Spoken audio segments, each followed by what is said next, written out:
Okay, so this video is about interpreting remainders. This is just in case you're like, what does that even mean, interpreting remainders?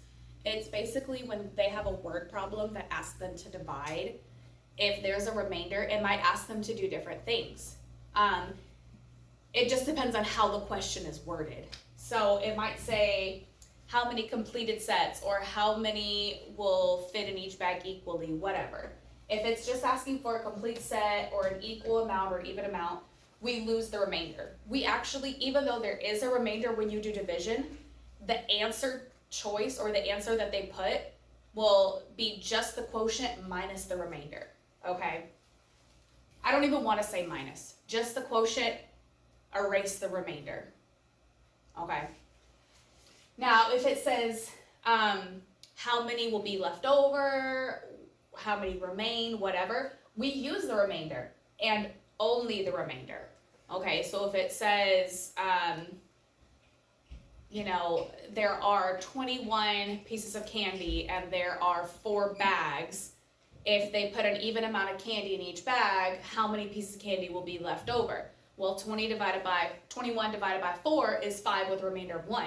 It just says how many are left over, so it would be 1.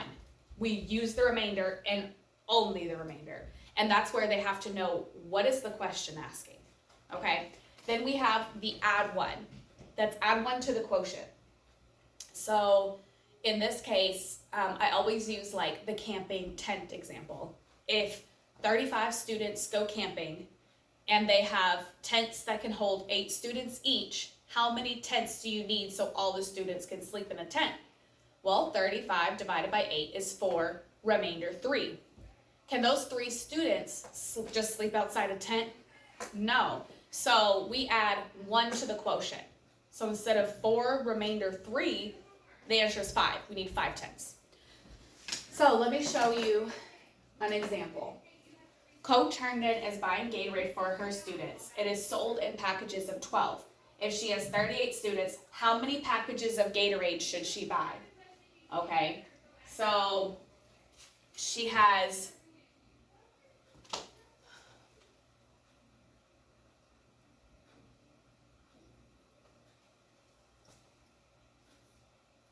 I don't like that. I'm going to find a different one because that one is dividing by 12 and my students don't really do dividing by 2-digit numbers yet. Okay. Roxy has 95 toys she needs to pack and move. If she can put 8 toys in each box, how many boxes will she need to move all of her toys? How many boxes will she need to move all of her toys? I can already tell by reading it, this is going to be where we add 1 to the quotient because we can't have any toys left over. So, 95 divided by 8. So, I've already sent y'all the video of how we do division here, where they bring the number up instead of bringing the next number down. However you do it at home is totally fine. I don't mind if your student does that here at school, but I'm going to, just for keeping it the same all across the board in my videos, I'm going to do it the way where I move the number up, because that's how we've been teaching them at school. So 8 goes into 9 one time. 1 times 8 is 8. 9 minus 8 is 1. I bring that 1 up here. 8 goes into 15 one time. 1 times 8 is 8. 15 minus 8 is 7. So 11, remainder 7.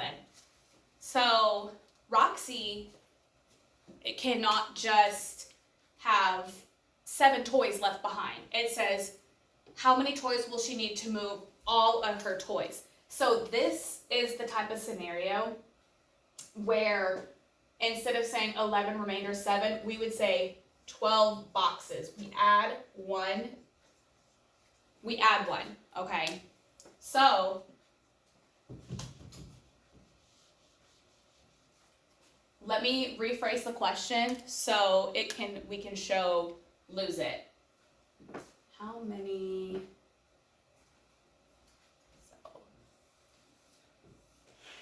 So I'm going to say, how many toys will fit in each box? So in this case, I'm saying how many toys will fit in each box. I'm not asking if there's any left over. I'm not asking how many boxes does she need for all of her toys. I just want to know. I'm sorry, not how many toys will fit in each box is already in the problem. How many full boxes will she have? How many full boxes of toys will she have? Okay, I don't need to know if there's any toys that are left over. I don't need to know how many boxes she needs in total. I just want to know how many full boxes. So in this case, we do 95 divided by 8. 8 goes into 9 one time. 1 times 8 is 8. 9 minus 8 is 1. Bring it up. 8 goes into 15 one time. Minus 8, 7. Remainder 7. I have 11 full boxes of toys with 7 toys remaining. But the question's only asking how many full boxes. So 11 full boxes is the answer. Okay.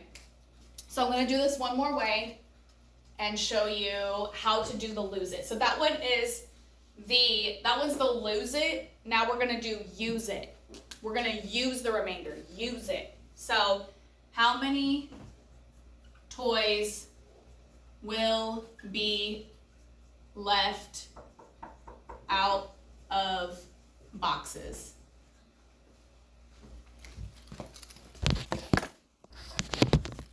So how many toys will be left out of the boxes?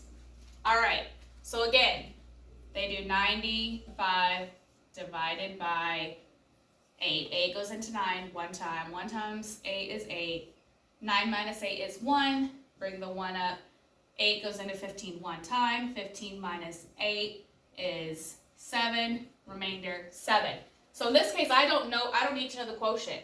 How many toys will be left out of the boxes? 7. So the answer would be 7 toys are left out. Okay, so that's what I mean when I say interpreting remainders. So again, they can either lose it, and that's when it's how many full boxes of toys will Roxy have, or they can use it, and that's how many toys will be left out of the box, or they can add 1 to the quotient, and that's how many boxes will they need to transport all of the toys.